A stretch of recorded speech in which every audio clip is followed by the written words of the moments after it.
Matthew, I struggle with networking and connecting with other comics. They make me feel like the old man looking in. I produce shows, but have never been asked to do a spot on any show that's not my own. I get down because I think they don't think I'm funny. I know Dan Soder said that jealousy is part of it, but how do you get through it? Woo!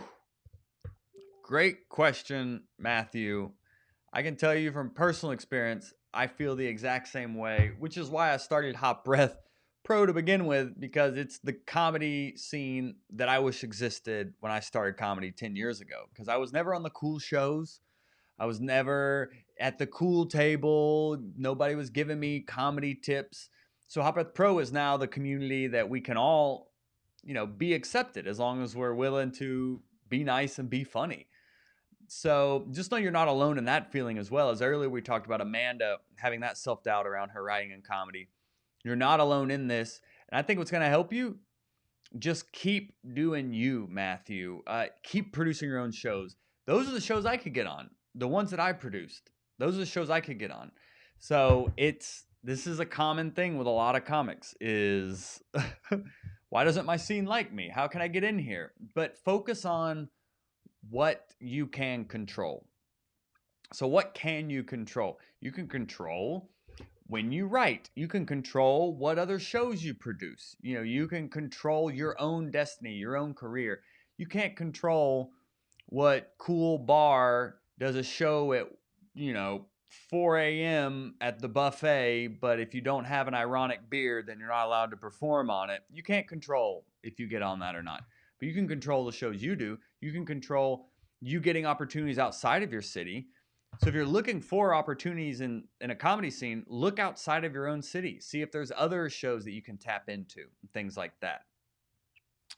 But have you tried also, I would say something that I didn't do that much of, um, is hang out at shows. Do you hang out at shows that much? Because I never really hung out at shows that much. I really just like went on stage and then left on to the next one. So I honestly didn't make that much of an effort to network in those early days. And I know, and people that I know that did got further along, whatever that means. Now in hindsight of doing comedy 10 years, further along is, you know, it's subjective. What further along means, what making it means is subjective. What I have found to be most rewarding is what I've been able to create myself, the podcast, my shows, my own tours, things like that have really would have been the most rewarding for me.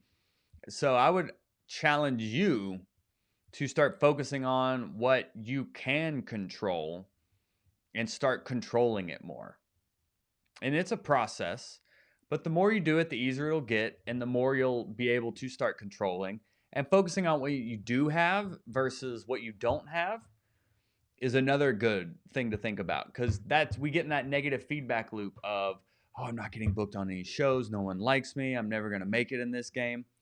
But what you focus on expands. So focus on what you do have. You have these shows you produce. You have this awesome community here at Hot Breath Pro. You have shows you get to do with fellow hot brethrens like Kevin that you guys took a photo with. So that's a good note as well from Lee, is seek out those who are like-minded. You can't be friends with everyone. Yeah. Yeah, and that's what Kevin was saying. He hates people that leaves after their sets unless you have another booked gig. Stick around and support the room. Yep, that's a good note as well. Yeah, and that's something, if I was booked on multiple shows, I would just leave as well, which doesn't really play well. As someone who hosts a show for several years, you would like the comics to hang out and support it. So there are things I could have done better. And at the end of the day, that's something I could have controlled. I could have controlled if I stayed the whole show or not. So just focus on what you do have, what you can control, Matthew, and you'll start to find it. You'll start to see more things that you do have and more opportunities.